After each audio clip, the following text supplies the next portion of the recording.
아빠와 함께하는 세계사 제3장 두 나라의 국왕 제임스 왕과 그의 적들. 메리의 아들 제임스는 어머니를 기억조차 못했단다. 그가 기억하고 있는 것은 고작 자기가 스코틀랜드에 살았고 개인 교사의 가르침을 받으며 자랐다는 것뿐이었어. 제임스의 개인 교사는 조지 뷰캐넌이라는 이름의 엄격한 스코틀랜드 교육자였는데 그는 제임스에게 라틴어와 그리스어와 철학을 가르쳤어. 그는 또 어린 국왕에게 통치자가 왕자에 앉는 권리는 백성들로부터 주어지는 것이며 그러므로 국왕은 당연히 백성들의 의견에 귀를 기울여야 할 의무를 지니고 있다고 가르쳤단다. 그러나 제임스는 스스로의 힘으로 나라를 다스릴 만큼 나이가 들자 뷰캐넌의 그러한 가르침을 무시했어. 그는 국왕의 신성한 권리에 의해서 나라를 다스리는 것이라고 주장했단다. 국왕의 권력은 백성들로부터 주어지는 게 아니라 신으로부터 직접 주어진 것이며 따라서 국왕의 뜻이 곧 신의 뜻이라는 것이었지. 제임스는 자유군주국의 진정한 법이라는 제목의 작은 책을 써서 그 신성한 권리라는 것에 대해서 자세히 설명했단다. 그 책에서 제임스는 이렇게 선언했어. 국왕은 그의 모든 영토를 지배하는 대군주이다. 그는 그 영토 안에 사는 모든 사람들의 주인으로서 그들 모두의 삶과 죽음을 좌우하는 권력을 가지고 있다. 20년 동안 제임스는 스코틀랜드에서 그의 신성한 권력을 행사했어. 한편 영국에서는 엘리자베스 여왕이 점점 늙어가고 있었단다. 여왕에게는 자식이 없었고 가장 가까운 혈육이 바로 제임스였어. 제임스의 어머니 메리가 엘리자베스의 사촌동생이라고 바로 앞에서 이야기했던 거 기억하지?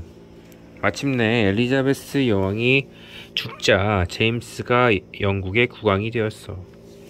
이제 그에게는 영국의 제임스 1세라는 새로운 이름이 붙었단다. 그가 두 나라의 국왕이 된 것이야.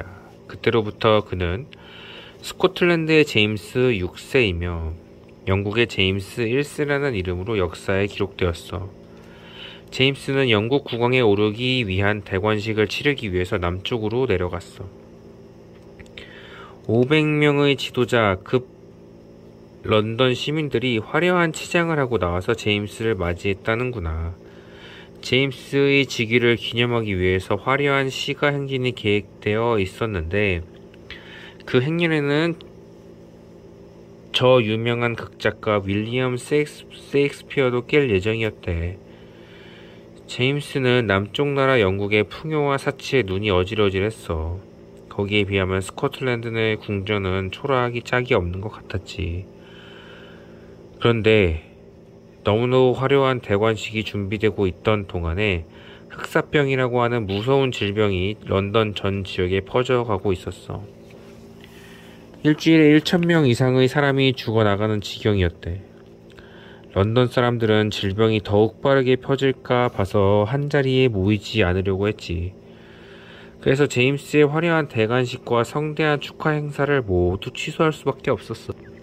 그는 아내 앤과 함께 웨이트민스터 사원으로 걸어가서 아주 조용하게 대관식을 치러야 했어. 그러나 그 실망스러운 대관식은 앞으로 닥쳐올 더 많은 고난들의 예고편에 지나지 않았단다. 왕이 앉아 있던 동안에 제임스는 카톨릭 신자, 프로테스탄트 신자, 그리고 의회와 적대적인 관계에서 단 한 번도 벗어나지 못하게 되거든. 카톨릭과 프로테스탄트 신자들과의 불화가 먼저 발생했어. 제임스가 국왕이 되었을 때 영국의 기독교도들은 세 집단으로 갈라져 있었단다. 카톨릭 신자들은 제임스가 그들에게 특별한 권리를 줄 것이라고 기대했어. 제임스의 어머니 메리가 카톨릭 신자였기 때문에 그런 기대를 했던 것이지. 한편 앵글리칸이라고 불리는 영국의 프로테스탄트 신자들은 제임스가 프로테스탄트 신앙을 지킬 것이라고 기대했어. 그들은 제임스가 스코틀랜드에서 프로테스탄트 교육을 받으며 자랐다는 사실을 잘 알고 있었기 때문이었지. 또 하나의 집단은 거기서 또 한 걸음 더 나아갔던 사람들이었어. 그들은 제임스가 앵글리칸 교회를 더욱더 프로테스탄트답게 만들어줄 것이라고 기대했어. 그들은 앵글리칸 교회에는 카톨릭 교회의 전통들이 아직도 너무 많이 남아있다고 믿었어. 그래서 자기들의 교회에서 카톨릭의 영향을 깨끗하게 씻어내기를 원했어. 깨끗하게 씻어내는 것을 영어로 purify라고 해. 그래서 그 사람들을 퓨리턴이라고 부른단다. 우리말로는 청교도라고 부르지. 그러니까 청교도들은 프로테스탄트 교회를 개혁하고자 했던 사람들이었단다. 제임스가 영국에 도착하자마자 청교도들은 1,000명의 신자들이 서명한 청원서를 그에게 보냈단다. 영국 교회를 더욱더 프로테스탄트다운 교회로 만들어달라고 하는 내용이었어. 제임스는 그 지도자들을 만나서 그들의 요구를 놓고 의논을 하기로 했어. 그러나 그 모임에서 그는 청교도들의 주장을 모두 거부했단다. 제임스가 영국 국교회를 개혁하는 것이 신의 뜻이라고 청교도들이 계속 주장해 대자 제임스는 그만 격분해버렸어. 그는 청교도들에게 너희 모두를 나의 왕국에서 추방하겠다 하고 말하고 청교도의 예배를 불법 집회라고 선언해버렸단다. 제임스는 그 다음에는 영국의 카톨릭 신자들의 분노를 샀어. 일요일마다 앵글리칸 교회에 나가기를 거부하는 카톨릭 신자들은 벌금을 내야 한다는 내용의 법률들을 선포했거든. 그리고 즉위한 이듬해에는 카톨릭 모든 성직자들에게 다른 나라로 떠나라는 명령을 내렸단다. 그러자 로버트 케이츠비와 가이 포크스라는 두 카톨릭 신자가 제임스와 의회의 프로테스탄트 지도자들을 한날 한시에 한 구덩이에서 없애버리려는 계획을 꾸몄어. 그들은 거대한 돌로 된 의사당 건물 바로 옆에 집을 샀어. 그리고 친구들과 함께 그 집 지하에서부터 땅굴을 파기 시작했어. 의사당 건물의 기초가 두께가 3m나 되는 돌벽으로 에워싸고 있었는데 그걸 뚫고 회의장 바로 밑까지 들어가려는 것이었어. 그리고 거기에 화약을 가득 채울 작정이었어. 다음번 회기가 되어서 제임스와 의회 지도자들이 한자리에 모이는 즉시 의사당 건물을 허공에 날려버리려는 것이었지. 그리고 몇 달 동안이나 땅굴을 파 들어갔는데 의사당에 가까워지자 땅굴에 물이 차기 시작했단다. 그래서 그들은 계획을 바꾸어야 했어. 그들은 화약을 꽁꽁 쟁여놓은 나무통들을 의사당 안으로 가지고 들어갔어. 36개의 나무통들을 의사당 지하실에 땔감더미 속에 감추었단다. 드디어 때가 왔어. 그런데 화약을 터뜨리기로 예정한 때를 불과 몇 시간 앞두고 그만 포커스가 지하실에서 성냥갑을 손에 든 채로 발각되고 말았단다. 그 자리에서 체포된 그는 잔인한 고문에 못 이겨서 모든 것을 다 실토한 다음에 죽고 말았어. 지금도 영국의 어린아이들은 포커스가 체포되었던 그날이 되면 포쪽놀이를 한단다. 포커스의 실패를 애석해 한다는 뜻일까 아니면 그 실패를 축하한다는 뜻일까? 화약 모이가 발각된 후 제임스는 영국에서 카톨릭의 예배를 금지하는 법률들을 더 많이 선포했어.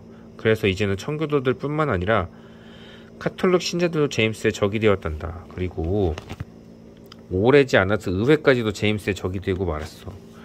제임스는 자기는 신의 뜻에 따라 통치하기 때문에 무엇이든지 자기가 하고 싶은 대로 할 수 있다고 주장했어.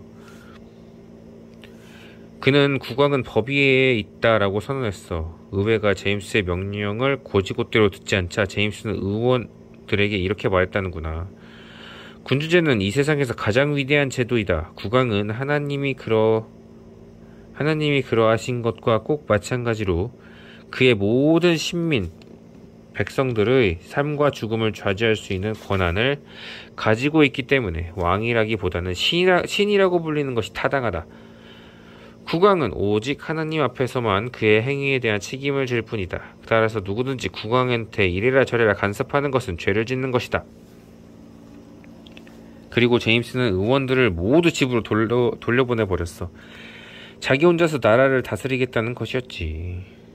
제임스는 카톨릭 신자와 청교도와 의회와도 적이 되었어. 그러나 그가 순전히 나쁜 짓만 했던 것은 아니었어.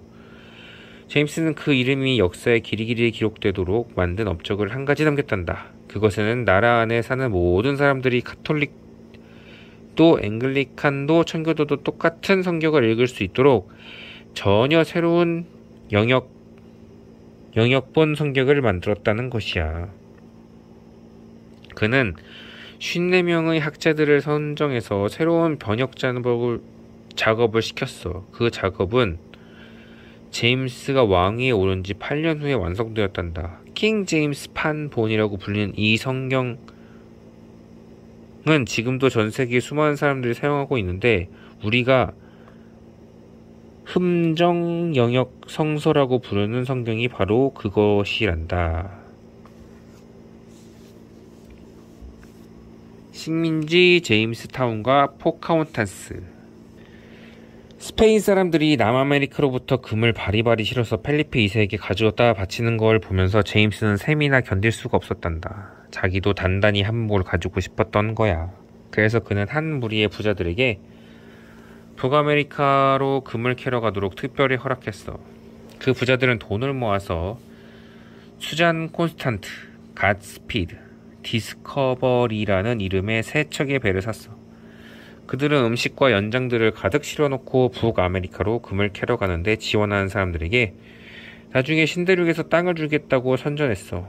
식민지라고 불리는 새로운 정착지는 제임스 국왕의 소유가 될 것이고 그들 모두 한 몫씩 금이 돌아가게 되리라는 것이었지. 꿀과 젖 대신에 우리는 진주와 불을 얻을 것이다 하고 어떤 사람들이 친구에게 보내는 편지에서 말을 했다는구나.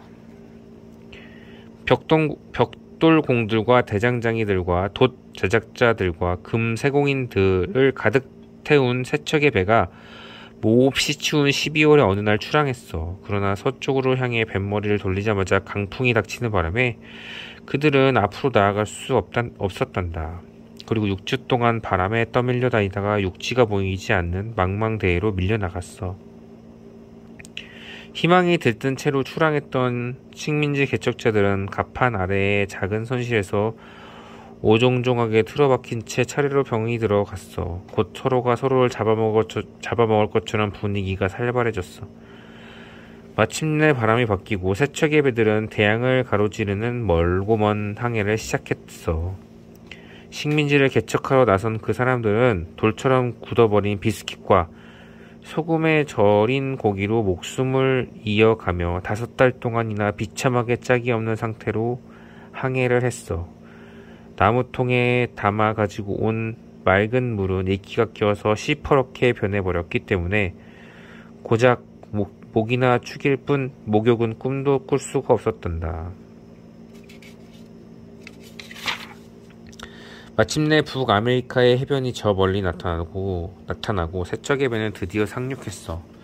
비틀거리면서 해변으로 걸어간 그들의 눈앞에 짙은 그늘이 드리운 푸른 숲과 맑은 물이 흐르는 개울과 높고 무성하게 자란 풀밭이 나타났지. 때마침 봄이 한창인 때여서 날씨도 포근하고 햇살이 눈부셨어. 숲에서 야생 거위와 사슴과 토끼가 수두룩하고 강에는 온갖 물고기와 가재와 조개가 수두룩했어. 인디언들은 낯선 그들을 친절하게 대해주는 것 같았어. 그들은 새로운 터전을 잡기에 딱 좋은 곳을 발견했다고 생각하는데 오두막을 며칠 지었어. 그리고 그곳을 제임스타운이라고 불렀어. 제임스 국왕의 이름을 딴 것이었지. 그러나 정착한 식민지 개척자들은 집을 짓는 데는 그리 많은 시간을 들이지 않았단다. 금을 찾으려고 사방을 돌아다녔던 거야. 제임스타운의 지도자들 중에서 존 스미스라는 사람은 오래지 않아서 몹시 화가 났던가 봐. 그는 이렇게 투덜거렸다는구나. 서로 이야기도 하지 않고 아무 희망도 보이지 않고 오직 금을 파내고 금을 씻어내고 금을 정제하고 금을 실어 나르는 것 말고는 아무것도 할 게 없다. 그는 영국에서 가져온 식량이 곧 다 떨어지리라는 것을 알고 있었어. 또 시간이 더 지나면 인디언들이 그들을 적으로 대하게 될지도 모른다는 두려움에 떨고 있었어. 그래서 그는 곡식을 경작해야 하고 마을에 튼튼한 울타리를 쳐서 안전을 지켜야 한다고 생각했어. 한편 제임스타운 근처에 사는 인디언들은 영국의 개척자들이 그들의 영토를 야금야금 갉아먹으려 들어오는 걸 내내 눈여겨보고 있었어. 몹시 불안해했겠지. 굴러들어온 저돌들이 도대체 우리 땅을 어디까지 침범하려는 걸까? 어느 날 보통 때와 다름없이 금을 찾으러 돌아다니던 식민지 개척자들은 한 무리의 인디안 전사들이 공격했어. 식민지 개척자들을 한 무리의 인디언 전사들이 공격했어. 겁에 질린 식민지 개척자들은 그제야 스미스의 말에 귀를 기울이기 시작했어. 그들은 굵은 통나무로 마을을 에워싼 울타리를 만들고 땅을 개간하고 곡식을 심었어. 그러나 때가 너무 늦어버린 뒤였어. 그 무렵 그곳은 아주 심한 가뭄이 계속되고 있었어. 하늘에서는 비 한 방울이 내리지 않았어. 새로 개간한 땅에는 그 어떤 곡식도 자라지 않았어. 물이 더러워지고 귀해졌어. 영국에서 가져온 식량이 거의 바닥이 드러나고 있었지. 정체를 알 수 없는 질병과 굶주림 때문에 병제들이 잇따라 생겨났어. 조지 퍼시라는 사람은 이렇게 썼다는구나.